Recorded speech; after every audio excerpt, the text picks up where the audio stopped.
बिस्मिल्लाहिर्रहमानिर्रहीम। अस्सलाम वालेकुम स्टूडेंट्स, उम्मीद है आप सब लोग ठीक होंगे। आज मैं आपका फर्स्ट ईयर का सेकंड चैप्टर शुरू करने जा रहा हूँ, डैट इज़ एटॉमिक स्ट्रक्चर। ये उसका पहला लेक्चर है। एटॉमिक स्ट्रक्चर के बारे में आप जानते हैं कि एटम के बेसिकली दो पार्ट्स होते हैं। तो पहले उनकी ज़रा स्ट्रक्चर देख लें, तो फिर हम उसके पार्टिकल्स की तरफ आते हैं। एटम के बुनियादी तौर पर दो हिस्से होते हैं। एक उसका सेंट्रल हिस्सा होता है जिसे हम न्यूक्लियस कहते हैं, और इसके इर्द गिर्द सर्कुलर ऑर्बिट्स होते हैं। ये न्यूक्लियस है और ये बाहर जो है वो ऑर्बिट्स है। और ये भी आप जानते हैं कि न्यूक्लियस के अंदर दो फंडामेंटल पार्टिकल्स पाए जाते हैं, प्रोटॉन और न्यूट्रॉन। और न्यूक्लियस के बाहर ऑर्बिट्स के अंदर इलेक्ट्रॉन पाए जाते हैं। प्रोटॉन के ऊपर होता है पॉजिटिव चार्ज, न्यूट्रॉन पर कोई चार्ज नहीं होता और इलेक्ट्रॉन पर नेगेटिव चार्ज होता है। और आप ये भी जानते हैं कि इन तीनों में जो सबसे भारी पार्टिकल्स हैं वो न्यूट्रॉन है, दूसरे पर प्रोटॉन है और तीसरे पर इलेक्ट्रॉन है। एक न्यूट्रॉन तकरीबन 1842 इलेक्ट्रॉनों के बराबर होता है, जबकि एक प्रोटॉन 1836 इलेक्ट्रॉनों के बराबर होता है। तो ये कंपैरिजन हमें ये बताता है कि न्यूट्रॉन सबसे भारी होते हैं। वैसे आप जानते हैं कि एटम के अंदर तकरीबन 100 के करीब पार्टिकल पाए जाते हैं। उनमें से कुछ के आपने नाम भी सुने होंगे। 3 तो ये फंडामेंटल पार्टिकल्स हैं, ज़्यादा हमने इन्हीं पे बात करनी है, जैसे प्रोटॉन है, न्यूट्रॉन है, इलेक्ट्रॉन है। इसके अलावा आपने सुने होंगे न्यूट्रिनो, एंटी न्यूट्रिनो, प्रोटीनो, एंटी इलेक्ट्रॉन और मिज़ॉन और ग्लूऑन्स। ये वो पार्टिकल्स हैं जिनके नाम शायद आपने थोड़े बहुत सुने हो। बहरहाल एटम के अंदर 3 फंडामेंटल पार्टिकल्स पाए जाते हैं, तो इन्हीं पर हम बात करेंगे। तो पहला जो आपका टॉपिक है वो ये है डिस्कवरी ऑफ इलेक्ट्रॉन, यानी हम देखेंगे कि इलेक्ट्रॉन कैसे डिस्कवर हुए थे। इलेक्ट्रॉन को डिस्कवर करने के लिए जो एक्सपेरिमेंट किया गया था उसका नाम था डिस्चार्ज ट्यूब एक्सपेरिमेंट। हम इस पर भी बात करेंगे कैसे डिस्चार्ज ट्यूब क्यों कहते हैं। ये बेसिकली 3 साइंटिस्ट थे, जे थॉमसन, क्रुक्स और फैराडे। इन तीनों साइंटिस्ट जो हैं इनकी कोशिशों से इलेक्ट्रॉन डिस्कवर हुए थे और एक्सपेरिमेंट का नाम था डिस्चार्ज ट्यूब एक्सपेरिमेंट।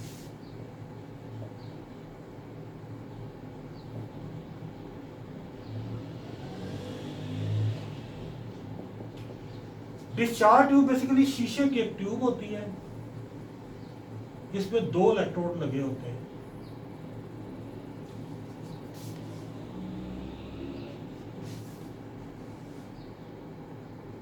एक पॉजिटिव इलेक्ट्रोड है और एक नेगेटिव इलेक्ट्रोड है। जो पॉजिटिव इलेक्ट्रोड है इसे हम एनोड कहते हैं, और जो नेगेटिव इलेक्ट्रोड है इसे हम कैथोड कहते हैं। ये दोनों बैटरी के रिस्पेक्टिव टर्मिनल से जुड़े होते हैं। इस ट्यूब के अंदर आपने लो प्रेशर पर एक गैस लेनी है, आमतौर पर हाइड्रोजन गैस भी आप ले सकते हैं। लो प्रेशर पर आपने इसलिए गैस लेनी है ताकि जब आप पोटेंशियल डिफरेंस अप्लाई करें तो गैस के तमाम पार्टिकल्स तक उसका असर पहुंचे। तो अगर यहाँ पर बहुत ज़्यादा क्राउडिंग हो जाएगी तो जो एटम सेंटर में आएंगे, गैस के पार्टिकल सेंटर में आएंगे, हो सकता है उन पर वोल्टेज डिफरेंस का या पोटेंशियल डिफरेंस का इफेक्ट ही ना पहुंचे। और दूसरा, जब ये रेस पैदा होंगी तो वो इन पार्टिकल के अंदर से गुजर जाती हैं। अगर यहाँ पर रश बहुत ज़्यादा हो तो वो रेज इन पार्टिकल के अंदर से नहीं गुजर सकती। यहाँ पर आपने गैस का प्रेशर लेना बहुत कम, 0.01 टॉर, और पोटेंशियल डिफरेंस आपने अप्लाई करना है 5000 से लेकर 10,000 वोल्ट तक। जब यह पोटेंशियल डिफरेंस अप्लाई करते हैं तो इसका मतलब ये हुआ कि पॉजिटिव इलेक्ट्रोड बहुत ज़्यादा पॉजिटिव हो जाता है और नेगेटिव इलेक्ट्रोड बहुत ज़्यादा नेगेटिव हो जाता है। और यहाँ पर अभी आप देख चुके हैं कि एटम के बुनियादी तौर पर 2 हिस्से हैं, एक न्यूक्लियस है और एक ऑर्बिट है। न्यूक्लियस के ऊपर आप जानते हैं पॉजिटिव चार्ज है, और जो ऑर्बिट्स के अंदर इलेक्ट्रॉन पाए जाते हैं उन पर नेगेटिव चार्ज है। जब यहाँ पर आप पोटेंशियल डिफरेंस बहुत ज़्यादा अप्लाई करेंगे तो इलेक्ट्रॉन्स जो होंगे वो एनोड की तरफ झुकना शुरू हो जाएंगे, ऐसे इधर जाना शुरू हो जाएंगे, और ज़ाहिर है न्यूक्लियस जो है वो अट्रैक्ट होगा कैथोड की तरफ। अभी तो हम न्यूक्लियस की बात नहीं करते क्योंकि सबसे पहले जब ये एक्सपेरिमेंट किया गया था तो इन्हीं रेज पर बात की गई थी जो एनोड की तरफ जा रही थी रेज, कि ये बेसिकली इलेक्ट्रॉन थी, क्योंकि एटम का जो नेगेटिव पार्ट है वो एनोड की तरफ अट्रैक्ट होगा, यानी उसकी तरफ चलेगा। और साइंटिस्ट ने स्टार्ट में इन रेज को कैथोड रेज का ही नाम दिया था, क्योंकि ऐसे उन्हें लग रहा था जैसे ये रेज कैथोड से पैदा हो रही हों। हालांकि ये कैथोड से पैदा नहीं हो रही, बल्कि ये एटम के अंदर, ये जो गैस पार्टिकल आपने दिए हुए हैं, इनके एटमों के अंदर जो इलेक्ट्रॉन है बेसिकली वो एनोड की तरफ अट्रैक्ट हो रहे हैं। और ये सारी स्क्रीन जब डार्क हो जाती है तो आपको यहाँ पर ग्लो यानी चमक फील होती है। इसका मतलब है कि कोई पार्टिकल आके यहाँ पर टकरा रहे हैं। इन रेज को उस वक्त कैथोड रेज का नाम दिया गया क्योंकि साइंटिस्ट ये समझते थे कि ये रेज कैथोड से पैदा हो रही है। बाद में जब इनकी ई ओवर एम वैल्यू निकाली गई तो फिर पता चला इनकी ई ओवर एम वैल्यू जो है वो तो एग्जैक्टली इलेक्ट्रॉन वाली है। तो बाद में इनको इलेक्ट्रॉन का नाम दिया गया। एक साइंटिस्ट था स्टोनी, उसने सबसे पहले इसके लिए इलेक्ट्रॉन का वर्ड यूज किया था। तो उससे पहले तक इनको कैथोड रेज ही कहा जाता था। तो ये डिस्चार्ज, ये जो इलेक्ट्रिक स्पार्क पैदा हुआ है, इस वजह से इस एक्सपेरिमेंट को डिस्चार्ज ट्यूब एक्सपेरिमेंट भी कहते हैं। तो इस तरह से डिस्कवर हुए थे इलेक्ट्रॉन्स। तो अब मैं इलेक्ट्रॉन्स की कुछ फंडामेंटल जो बेसिक प्रॉपर्टीज है उस पर बात कर लेते हैं हम।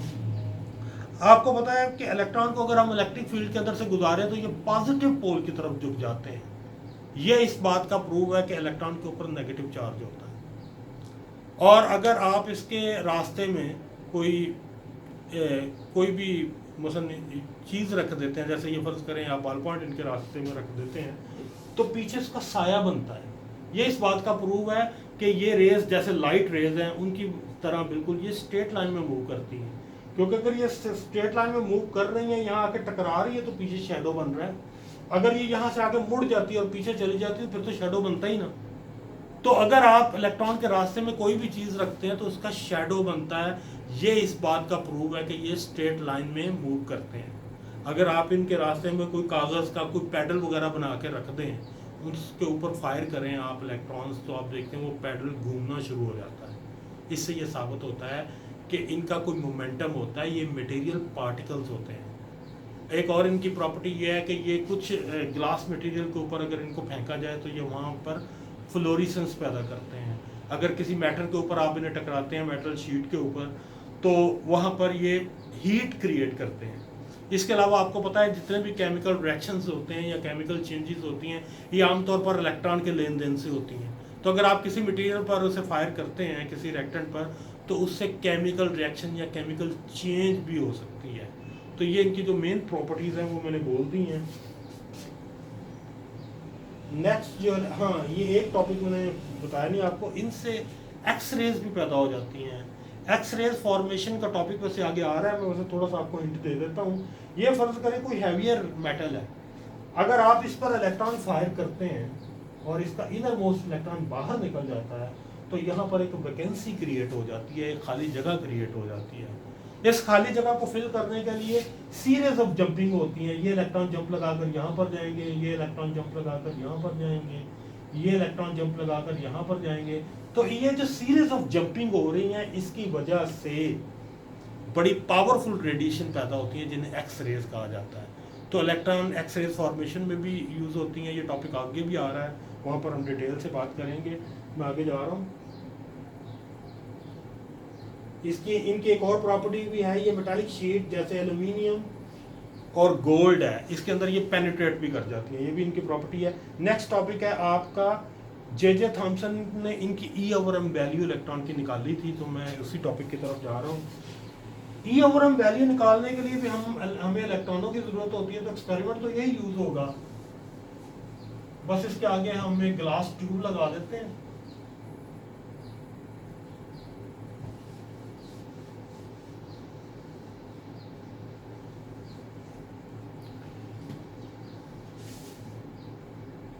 E over m value of electrons।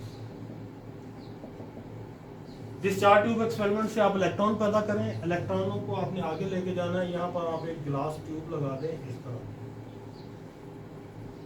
आप जानते हैं कि इलेक्ट्रॉन स्ट्रेट लाइन में मूव करते हैं, तो इलेक्ट्रॉन सीधे जाके टकराएंगे इस पॉइंट पे, दैट इज P1।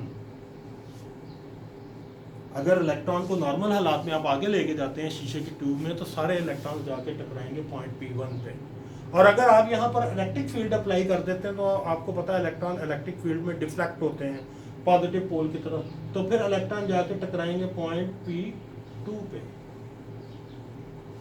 अब आप इलेक्ट्रिक फील्ड को बंद कर दें, सिर्फ मैग्नेटिक फील्ड अप्लाई करें, तो इलेक्ट्रॉन जाके टकराएंगे पॉइंट P3। तो ये 3 ऑब्जर्वेशन है आपकी। अगर कोई भी फील्ड अप्लाई ना हो तो इलेक्ट्रॉन जाके टकराते हैं पॉइंट P1 पे, और अगर आप इलेक्ट्रिक फील्ड अप्लाई कर देते हैं तो इलेक्ट्रॉन जाके टकराते हैं पॉइंट P2 पे, और अगर आप इलेक्ट्रिक फील्ड बंद कर दें, मैग्नेटिक फील्ड अप्लाई कर दें, तो इलेक्ट्रॉन जाके टकराते हैं पॉइंट P3 पे। अब आपने बेशक वक्त इलेक्ट्रिक फील्ड और मैग्नेटिक फील्ड दोनों को अप्लाई करना है। इलेक्ट्रॉन किसी भी जगह पर गिर सकते हैं, लेकिन आपने उसकी वैल्यू को इस तरह एडजस्ट करना है कि इलेक्ट्रॉन दोबारा जाके पॉइंट P1 पे टकराए। जब ये पॉइंट P1 पे टकराएंगे तो उस पर इलेक्ट्रिक फील्ड की वैल्यू आपको E की वैल्यू देगी और मैग्नेटिक फील्ड की वैल्यू आपको M की वैल्यू देगी। इस तरह इलेक्ट्रॉन की E और M वैल्यू डिस्कवर हुई थी, और ये वैल्यू जो निकाली थी जे थॉमसन ने, that was 1.7588 into 10 raised the power 11 coulomb per KG, ये वैल्यू निकाली गई थी। और ये वैल्यू हमें बताती है कि अगर आप 1 किलोग्राम इलेक्ट्रॉन लेते हैं तो उन पर जो चार्ज होता है वो होता है 1.7588 into 10 raised the power 11 coulomb. ये इसका मतलब है। ये है जी इलेक्ट्रॉन की E ओवर M वैल्यू। अब इसी का आगे इलेक्ट्रॉन का एक फर्दर टॉपिक आ रहा है। इलेक्ट्रॉन के ऊपर हमने चार्ज फाइंड करना है, तो उसके लिए जो एक्सपेरिमेंट किया था, ये एक साइंटिस्ट था मिलिकॉन ने एक मेथड डिवाइस किया था जिसे कहते थे मिलिकॉन ऑयल ड्रॉप मेथड। तो मैं वो अब करने जा रहा हूँ आपके सामने।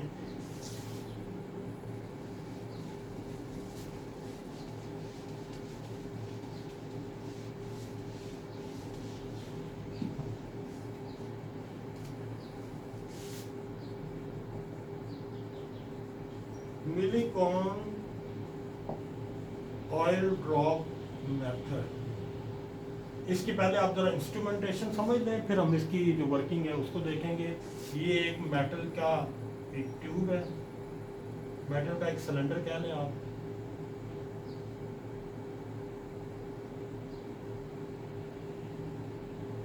इसके अंदर आप 2 इलेक्ट्रोड लगा दें,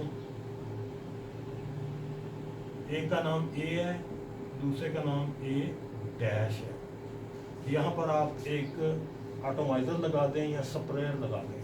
स्प्रेयर का काम होता है कि ये जो ऑयल के ड्रॉप्स होते हैं उनको ड्रॉपलेट्स में यानी स्प्रे में कन्वर्ट कर देता है।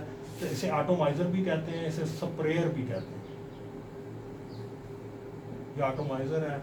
इसके अलावा इसके अंदर देखने के लिए आप एक टेलीस्कोप लगा दें।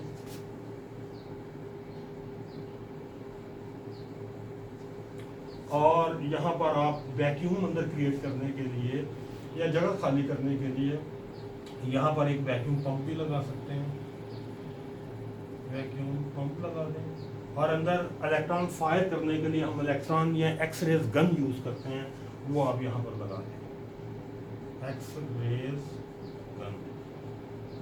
ले जी, ये इसकी इंस्ट्रूमेंटेशन कंप्लीट है। मिलिकॉन ऑयल ड्रॉप मेथड की दोबारा देख लें। ये एक मेटालिक सिलेंडर है, इसके अंदर 2 इलेक्ट्रोड लगे हुए हैं, एक A है और दूसरा A डैश है। इसके साथ एक एटॉमाइजर जुड़ा हुआ है, एक टेलीस्कोप लगी हुई है अंदर देखने के लिए। एटॉमाइजर का काम मैं आपको बता चुका हूँ। इसका काम होता है ऑयल के जो ड्रॉप्स हैं उनको छोटे छोटे पार्टिकल्स में या ड्रॉपलेट्स में बदल देता है या स्प्रे में बदल देता है। अंदर हमने एक एक्सरेज गन भी लगाई हुई है। इसका काम है अंदर पार्टिकल्स के ऊपर इलेक्ट्रॉन को फायर करना। और एक वैक्यूम पंप भी हमने लगाया हुआ है ताकि हम अंदर अपनी मर्जी का प्रेशर क्रिएट कर सकें या खाली जगह पैदा कर सकें। तो आप सबसे पहले ये जो ऊपर वाला इलेक्ट्रोड है इसमें एक सुराख कर दें आप, और एटॉमाइजर की मदद से आप ऑयल ड्रॉप्स को अंदर फेंकें। ये जो ऑयल ड्रॉप्स होंगे ये आपको पता है ग्रेविटी की वजह से ये नीचे की तरफ जाएंगे। तो इनकी जो नीचे की तरफ जाने की वेलोसिटी है वो v1 is directly proportional to mg, जबकि m जो है ये मैस है ड्रॉपलेट की और g आपको पता है ग्रेविटी को जाहिर कर रहा है। अब जब ये ड्रॉपलेट्स नीचे की तरफ आएंगे तो टेलीस्कोप की मदद से आप इनकी जो है वेलोसिटी को जो है वो मेजर कर देख लें अंदर क्या हो रहा है। अब जैसे ये इस कंपार्टमेंट में के अंदर आएंगे ड्रॉपलेट्स, अब आपने दोनों इलेक्ट्रोड A और A डैश इनको बैटरी के टर्मिनल से जोड़ देना है। जब आप बैटरी के टर्मिनल से जोड़ेंगे तो A को आप एनोड बना दें और A डैश को आप कैथोड बना दें। और ये जो ऑयल ड्रॉपलेट्स यहाँ पर पहुँचे हैं इनके ऊपर आप इलेक्ट्रॉन गन की मदद से इलेक्ट्रॉन फायर करें। अब ये जो ड्रॉपलेट्स हैं ये इलेक्ट्रॉन एब्जॉर्ब करेंगे। कुछ ड्रॉपलेट्स होंगे जो एक इलेक्ट्रॉन एब्जॉर्ब करेंगे, कोई 2 कर लेगा, कोई 3 कर लेगा, कोई 4 कर लेगा, यानी ये मल्टीपल में जो है ना इलेक्ट्रॉन को एब्जॉर्ब कर सकते हैं। जो सबसे मिनिमम होगा ड्रॉपलेट्स जो एब्जॉर्ब करेगा वो 1 इलेक्ट्रॉन होगा। जैसे ही इन ड्रॉपलेट्स के ऊपर चार्ज आएगा, वो नेगेटिव चार्ज आएगा तो ज़ाहिर ये पॉजिटिव पोल की तरफ झुकेंगे, और ये पॉजिटिव इलेक्ट्रॉन ऊपर लगा हुआ है। वही इलेक्ट्रॉन जो पहले नीचे जा रहे थे उन पर जब नेगेटिव चार्ज डेवलप होगा तो वो नीचे जाने के बजाय ऊपर जाना शुरू हो जाएंगे, और इनकी ऊपर जाने की जो वेलोसिटी है वो v2 है। ये डायरेक्टली प्रोपोर्शनल है e माइनस mg, यानी इनकी ऊपर जाने की रफ्तार जो है या वेलोसिटी है उसका इन्हिसार इस चीज पर है कि आपने इलेक्ट्रिक फील्ड कितना अप्लाई किया हुआ है, और e चार्ज ऑफ इलेक्ट्रॉन है कि इसने कितने इलेक्ट्रॉन एब्जॉर्ब किए हुए हैं, और mg को हमने माइनस इसलिए किया क्योंकि ये ग्रेविटी के अगेंस्ट जा रही है ये मूवमेंट। ये जो पार्टिकल्स थे ऑयल ड्रॉपलेट्स के पहले वो नीचे जा रहे थे, अब वो ऊपर जा रहे हैं। अब चूंकि वो ग्रेविटी के अगेंस्ट जा रहे हैं तो इसलिए मैंने माइनस mg कर दिया। अब अगर आप इलेक्ट्रॉन का चार्ज या इन ऑयल ड्रॉपलेट्स पर चार्ज निकालना चाहते हैं तो v1 इक्वेशन को आप v2 इक्वेशन से डिवाइड कर दें। अब ये जो इक्वेशन है इसमें सारी चीजें नोन है।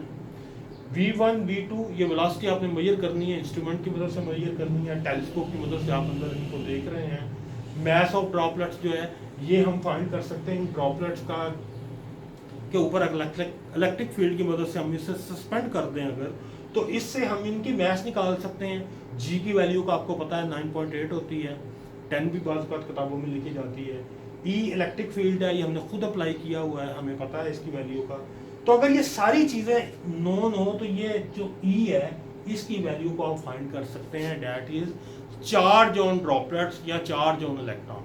अब इसकी वैल्यू डिफरेंट आएंगी, लेकिन साइंटिस्ट ने ये देखा जे थॉमसन ने कि इसकी वैल्यू जब भी आती है, सबसे मिनिमम वैल्यू जो इसकी आती है वो आती है 1.602 इंटू 10⁻⁻19 कूलम, ये वैल्यू आती है। बाकी जो भी वैल्यू आती है वो इसका मल्टीपल होती है। इसका मतलब है कि इसकी सबसे छोटी वैल्यू जो मेरे एक्सपेरिमेंट में हासिल होती है वो ये होती है, और ये उस वक्त होती है जब ऑयल ड्रॉपलेट्स ने एक इलेक्ट्रॉन को एब्जॉर्ब किया हो। अगर ऑयल ड्रॉपलेट्स ने एक इलेक्ट्रॉन एब्जॉर्ब किया हो तो उस पर जो चार्ज की वैल्यू आती है वो ये आती है। इसका मतलब हुआ कि ये चार्ज ऑन इलेक्ट्रॉन है। ई ओवर एम वैल्यू हम पहले ही निकाल चुके हैं 1.7588 इंटू 10⁻11। अब आपने चार्ज ऑन इलेक्ट्रॉन भी निकाल लिया, तो अब आप इलेक्ट्रॉन की मैस भी निकाल सकते हैं। इक्वेशन मैं आपके सामने लिख देता हूँ।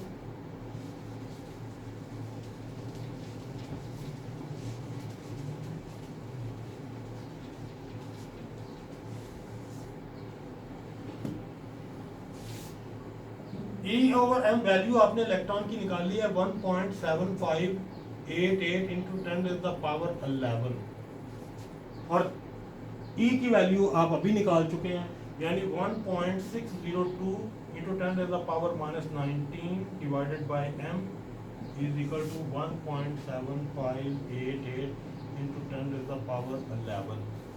अब आपने चूंकि इलेक्ट्रॉन की एक मैस निकालनी तो मैस को इधर ले जाएं और इसको इधर ले आए, तो आपकी इक्वेशन बनेगी m is equal to 1.602 into 10⁻⁻19 divided by 1.7588 into 10⁻11, और इसका जो आंसर आएगा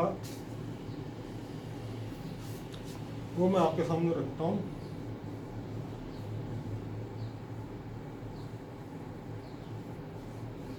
इसका आंसर हमारे पास आएगा 9.1 इंटू 10⁻⁻31। ये मैथ निकली है इलेक्ट्रॉन की। इस इक्वेशन की मदद से आप इलेक्ट्रॉन की मैथ निकाल सकते हैं। अब आगे मैं नेक्स्ट देखता हूँ। अब उन्होंने पूछा जी, एग्जांपल 1 देखें जरा, आपकी किताब में दी हुई है, how much heavier is the hydrogen atom as compare to electron.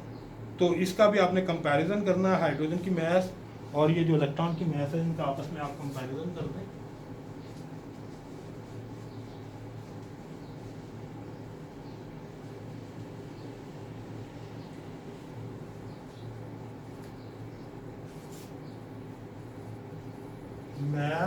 Hydrogen atom divided by mass of electron is equal to 1.67 into 10 to the power minus 27 divided by 9.1 into 10 to the power minus 31 kg, और इसका answer आएगा 1833। इसका मतलब ये हुआ कि hydrogen का जो एटम है तकरीबन 1833 गुना ज़्यादा भारी होता है इलेक्ट्रॉन से, और आप जानते हैं कि हाइड्रोजन के अंदर मेनली एक ही इलेक्ट्रॉन पाया जाता है और एक ही प्रोटॉन पाया जाता है। तो ये तकरीबन एक इलेक्ट्रॉन और एक प्रोटॉन की मैस का कंपैरिजन है, ये मैं यहाँ पर ऑलरेडी लिख चुका हूँ। थोड़ा सा डिफरेंस है क्योंकि इसके अंदर इलेक्ट्रॉन भी इंक्लूड है और भी कुछ पार्टिकल इंक्लूड होंगे, इसलिए मैस में थोड़ा सा फर्क आ रहा है। तो एक प्रोटॉन जो है ये तकरीबन 1836 इलेक्ट्रॉनों के बराबर होता है। तो ये डिस्कवरी ऑफ इलेक्ट्रॉन का जो टॉपिक है ये आपका कंप्लीट हो गया है। जो मेरा नेक्स्ट लेक्चर होगा उसमें हम डिस्कवरी ऑफ प्रोटॉन और डिस्कवरी ऑफ न्यूट्रॉन पर भी बात करेंगे। Thank you.